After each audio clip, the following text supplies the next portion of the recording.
నమస్తే, welcome to Bharati TV. నేను బాపయ్య.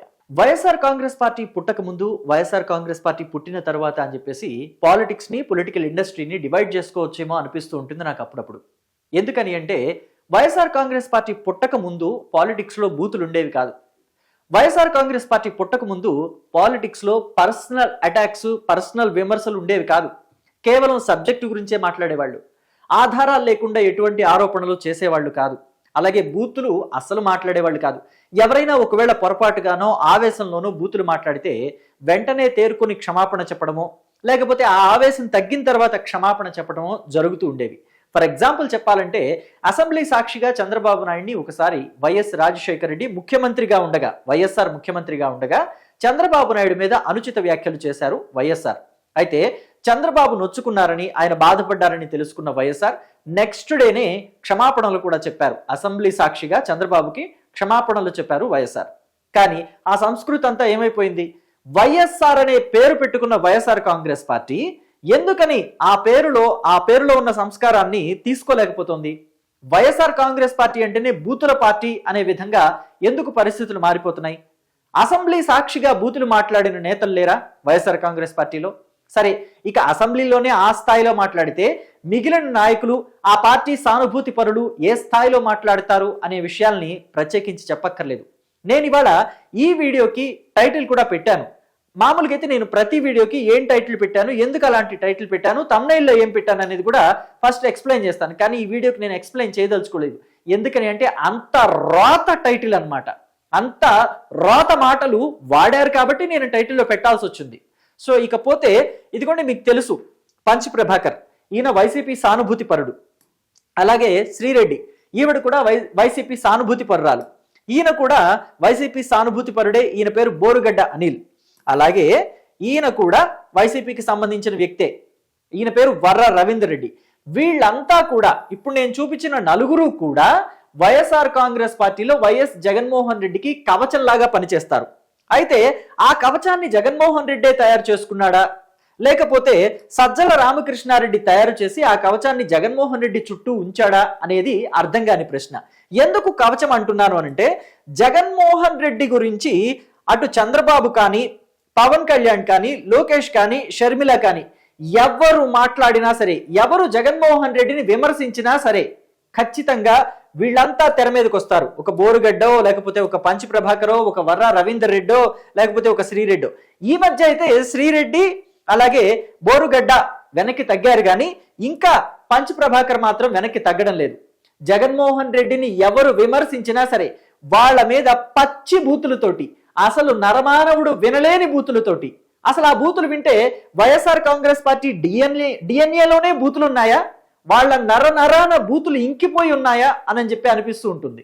అయినా ఇలాంటి వాళ్ళు సానుభూతి పరులు, ఇలాంటి వైసీపీకి ఇలాంటి సానుభూతి పరులు బూతులు మాట్లాడటంలో వింతేముంది? ఒక కొడాలి నాని, ఒక రోజా, ఒక అంబటి రాంబాబు, జోగి రమేష్, అనిల్ కుమార్ యాదవ్, ఇలాంటి వాళ్ళంతా ఆ పార్టీలో మంత్రులుగా పనిచేసిన వాళ్లే బూతులు మాట్లాడగలిగింది. ఇలాంటి వాళ్ళు, సాధారణమైన కార్యకర్తలు బూతులు మాట్లాడటంలో వింతేముంది అని చెప్పేసి మీరు నన్ను అడగొచ్చు. కానీ కొన్ని వాటికి కొన్ని పరిమితులు ఉంటాయి. అంటే ఇక్కడ రక్త సంబంధం అనేది కూడా పరిగణలోకి తీసుకోరేమో వైఎస్ఆర్ కాంగ్రెస్ పార్టీ వాళ్ళు అని చెప్పేసి నాకు అనిపిస్తూ ఉంటుంది. సో నాకు అనిపించడమే కాదు, మీకు కూడా అనిపించేలాగా వినిపిస్తాను. ఒకటి వినండి. ఇది మేకప్ ముర్సుపల్లి శరం లేని షర్మిల. మామూలుగా ఇలాంటి వాళ్ళు పేర్లు చెప్పకుండా బండబూతులు తిడుతూ ఉంటారు. అంటే షర్మిలాని తిట్టాలనుకోండి, షర్మిల అని పేరు పెట్టరు, ఇంకొక పేరు ఏదైనా ఆ పేరుకు దగ్గరగా ఉండేలాగా ఆ పేరుని ట్విస్ట్ చేసి ఏదో ఒక రకంగా తిడతా ఉంటారు. కానీ పంచ్ ప్రభాకర్ డైరెక్ట్ గా ఓపెన్ గానే తిడుతున్నాడు. మెర్సుపల్లి షర్మిల అంటే ఇప్పటి వరకు వైఎస్ఆర్ కాంగ్రెస్ పార్టీకి పనిచేసిన నాళ్ళు వైఎస్ షర్మిల రెడ్డే. కానీ ఎప్పుడైతే జగన్మోహన్ రెడ్డికి వ్యతిరేకంగా పనిచేస్తుందో, ఆవిడ వ్యతిరేకంగా మాట్లాడుతుందో, ఆ పార్టీకి సంబంధం లేకుండా దూరంగా జరుగుతుందో, అప్పుడు ఆవిడ మెర్సుపల్లి షర్మిల అవుతుంది. అంటే వైఎస్ షర్మిల భర్త ఇంటి పేరు మెర్సుపల్లి కదా, సో అందుకని అప్పుడు గుర్తొస్తుంది ఆవిడ original name YSR Congress party సానుభూతి పరుడికి. ఇంకా ఏమంటున్నాడో విందాం. చంద్రబాబుది బాగా రుచిగా ఉన్నట్లుంది. అబ్బబ్బో, బాగా చీకిస్తున్నావు. అసెంబ్లీ అసెంబ్లీ అంటే జగన్మోహన్ రెడ్డి అంటే మాట తప్పని మడమ తిప్పని నాయకుడు అసెంబ్లీలో. ఈ ఆడియోని నేను మళ్ళీ వినిపిస్తాను, ఎందుకంటే ఈ వీడియో చూసే వాళ్ళలో ఎవరైనా వైఎస్ రాజశేఖర రెడ్డికి నిజమైన అభిమానులు ఉంటే కాస్త వాళ్ళల్లో అన్న ఆలోచన వస్తుంది. అందుకని నేను ఈ వీడియోని మళ్ళీ వినిపిస్తాను మీకు. ఏమే మేకప్ ముర్సుపల్లి, శరం లేని షర్మిల, చంద్రబాబుది బాగా రుచిగా ఉన్నట్లుంది. అబ్బబ్బో బాగా చీకిస్తున్నాం.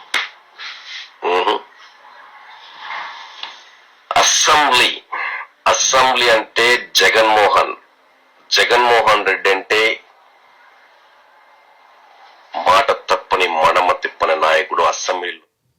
ఇది వైఎస్ఆర్ కాంగ్రెస్ పార్టీ కోసం పనిచేసే నాయకులు ఇలా ఉంటారు, వాళ్ళ మాటలు ఇలా ఉంటాయి. అసలు వైఎస్ రాజశేఖర రెడ్డి ముద్దుల కూతురు షర్మిల మీరు చూసే ఉంటారు. షర్మిల అనేక సందర్భాల్లో తన తండ్రికి తనకి మధ్య ఉన్న అనుబంధం ఎలాంటిదో అనేక సందర్భాల్లో చెప్పింది. తన తండ్రి తనని ఎలా పెంచారో చెప్పింది. వైఎస్ విజయలక్ష్మి కన్న కూతురు, 9 నెలలు మోసి పెంచిన కూతురు, పాలిచ్చి పెంచిన కూతురు, జగన్మోహన్ రెడ్డికి తోడబుట్టిన చెల్లెలు. అలాంటి షర్మిలని ఎంత నీచమైన మాటలు, ఎంత దౌర్భాగ్యపు మాటలు, వింటేనే చెవిలో నుంచి రక్తం వచ్చేలాంటి మాటలు. నిజంగా అసలు వైఎస్ఆర్ కాంగ్రెస్ పార్టీ అని ఎందుకు పెట్టుకున్నారు? వైఎస్ రాజశేఖర రెడ్డి అభిమానించే వాళ్ళంతా, ఆయనని అభిమానించే వాళ్ళంతా ఆ పార్టీని అభిమానించాలి, ఆ పార్టీకి ఓటెయ్యాలి అని చెప్పేసి వైఎస్ఆర్ కాంగ్రెస్ పార్టీ అని చెప్పేసి పెట్టుకున్నారు. సో మరి వైఎస్ఆర్ కూతురునే ఇంతలాగా తిడుతుంటే ఇంకా ఆ పార్టీని వైఎస్ఆర్ అభిమానులు ఎందుకు అభిమానిస్తారు అనేది ఇక్కడ ఒక పెద్ద క్వశ్చన్ మార్క్ వచ్చింది. సో గతంలో కూడా ఇలాగే తిట్టారు. 2024 ఎన్నికలకి ముందు శ్రీరెడ్డి తిట్టిన తిట్టులు, శ్రీరెడ్డి ఎలాంటి బండ బూతులు తిట్టిందో షర్మిలాని అలాగే సునీతని, ఎన్ని బండబూతులు అసలు నరమానుడు ఆడవాళ్ళు కూడా వినలేరు. ఆడవాళ్ళు ఏంటి, మగవాళ్ళు కూడా వినలేరు, మనుషులు ఎవరు వినలేనన్ని బండబూతులు తిట్టింది. సో ఆ ఫలితం వైఎస్ఆర్ కాంగ్రెస్ పార్టీకి తగిలిందా లేదా అన్నది ఆ పార్టీ అధిష్టానం ఆలోచించుకోవటం లేదా? ఇలాంటి బూతులు తిడితే భవిష్యత్తులో అసలు మనల్ని ప్రజలు దేకుతారా దేకరా అన్నది ఆలోచించుకోవాలి కదా ఖచ్చితంగా. సో అలాంటి ఆలోచన లేకుండా ఇలాంటి వాళ్ళని ఇంకా ఉసుగొలుపుతున్నారు. 2024కి ముందు ఇలాంటి వాళ్ళు రెచ్చిపోయినప్పుడు కూటమి అధికారంలోకి వచ్చిన తర్వాత వీళ్ళు ఇండియాలో, అందులో ఆంధ్రప్రదేశ్లోనే ఉన్నారు కాబట్టి వీళ్ళని అదుపులోకి తీసుకొని ఇవ్వాల్సిన ట్రీట్మెంట్ ఇచ్చింది కాబట్టి వీళ్ళు కాస్త కంట్రోల్లోకి వచ్చారు. అంటే ఒక శ్రీరెడ్డి కావచ్చు, ఒక బోరుగడ్డ అనిల్ కావచ్చు, లేకపోతే ఒక వర్ర రవీందర్ రెడ్డి కావచ్చు, వీళ్ళంతా అదుపులోకి వచ్చారు. కానీ ఈ పంచ్ ప్రభాకర్ ఫారిన్ లో ఉన్నాడు, ఎక్కడో అమెరికాలో ఉన్నాడు, డాక్టర్గా పనిచేస్తున్నాడట. సో మరి అక్కడి నుంచి తీసుకురాలేరు కాబట్టి, ఏమీ చేయలేరు కాబట్టి, చట్టాలు అడ్డొస్తాయి కాబట్టి అక్కడే ఉంచి ఇష్టం వచ్చినట్టు మాట్లాడిస్తున్నారు. కేవలం ఇతను మాత్రమే కాదు, పర్సనల్ గా అటాక్ చేస్తూ తెలుగుదేశం పార్టీ నాయకుల్ని, తెలుగుదేశం పార్టీ కార్యకర్తల్ని, అలాగే షర్మిల లాంటి వాళ్ళని, ఇతర పార్టీల నేతల్ని, పవన్ కళ్యాణ్ లాంటి వాళ్ళని ఎంతగా అటాక్ చేస్తున్నారో వైఎస్ఆర్ కాంగ్రెస్ పార్టీ సానుభూతి పరులు ఫారెన్ లో ఉండి. మొన్న ఈ మధ్య మనం చూసాం భాస్కర్ రెడ్డి అంట, అతడేదో ఇంతకు ముందు పెట్టిన పోస్టులన్నీ కూడా సోషల్ మీడియాలో బాగా వైరల్ అయ్యాయి. అతడేదో పని మీద ఇండియా వచ్చినప్పుడు దొరికాడు, లేకపోతే అతడు కూడా దొరికేవాడు కాదు.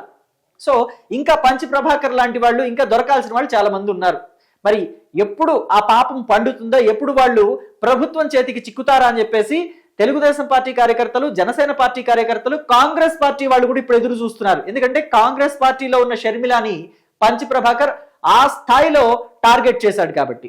సో ఇక జగన్మోహన్ రెడ్డి సొంత చెల్లెలైనప్పటికీ కూడా ఈ విషయంలో జగన్మోహన్ రెడ్డి ఎప్పుడు స్పందిస్తాడు, ఎందుకని స్పందించడం లేదు? షర్మిలాని, సునీతని ఆ రేంజ్ లో టార్గెట్ చేస్తుంటే జగన్మోహన్ రెడ్డి ఒక్క మాట చెప్పలేడా? నా చెల్లెల్ని ఏమీ అనొద్దు, నా చెల్లెలను నన్ను జగన్ రెడ్డి అంటది ఏమైనా అంటది, ఆమె నా చెల్లి, ఏమైనా అన్నా అనిపించుకున్నా మాకు చెల్లుబాటు అవుతుంది, మీరెవరు మధ్యలో మాట్లాడటానికి?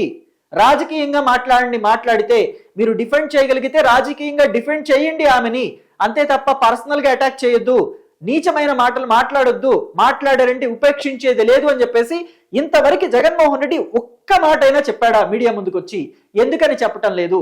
రాజకీయాలని రాజకీయంగా చూడమని ఎందుకు చెప్పటం లేదు? అంటే కావాలని జగన్మోహన్ రెడ్డి తిట్టిస్తున్నాడా అనే అనుమానాలు రేకెత్తుతున్నాయి జగన్మోహన్ రెడ్డి స్పందించకపోవటం వల్ల. అలాగే సజ్జల రామకృష్ణారెడ్డి ఒక పెద్ద మనిషి, మీడియా నుంచి పాలిటిక్స్ లోకి వెళ్ళిన వ్యక్తి. మరి పాలిటిక్స్ లో ఎలా ఉండాలి, మీడియా వాళ్ళు ఎలా బిహేవ్ చేయాలి అనేది ఆయనకి బాగా తెలుసు. మీడియాలో ఇలాంటి పోస్టులు ఇలాంటి వీడియోలు పెడుతుంటే పరువు ఉంటుందా పోతుందా? వైఎస్ రాజశేఖర రెడ్డి పరువు. ఎందుకంటే వైఎస్ రాజశేఖర రెడ్డి కూడా నేను చాలా సన్నిహితుడని చెప్తూ ఉంటారు కదా సజ్జల రామకృష్ణారెడ్డి. మరి ఎందుకని వైఎస్ఆర్ బిడ్డని అంతలాగా తిడుతుంటే చూస్తూ ఊరుకున్నారు? వాళ్ళ మీద యాక్షన్ తీసుకోవద్దా? వైఎస్ఆర్ కాంగ్రెస్ పార్టీకి సంబంధించిన వాళ్ళు అమెరికాలో లేరా?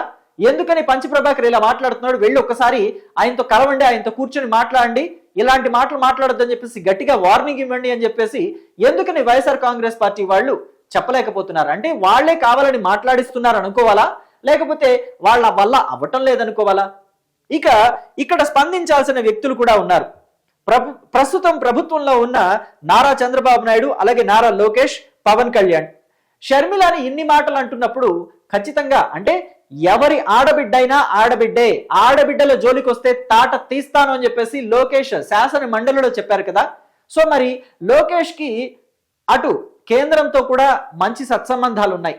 ఇలా సోషల్ మీడియాలో యూట్యూబ్లోనూ ఇష్టం వచ్చినట్టు ఆడవాళ్ల మీద తప్పుడు కోతలు కూస్తున్న వాళ్ళందరికీ కూడా బుద్ధి చెప్పాల్సిన అవసరం ప్రభుత్వం మీద ఉంది. కాబట్టి లోకేష్ దీని మీద ఎలాంటి యాక్షన్ తీసుకుంటారా అని చెప్పేసి అంతా కూడా ఆసక్తిగా ఎదురు చూస్తున్నారు.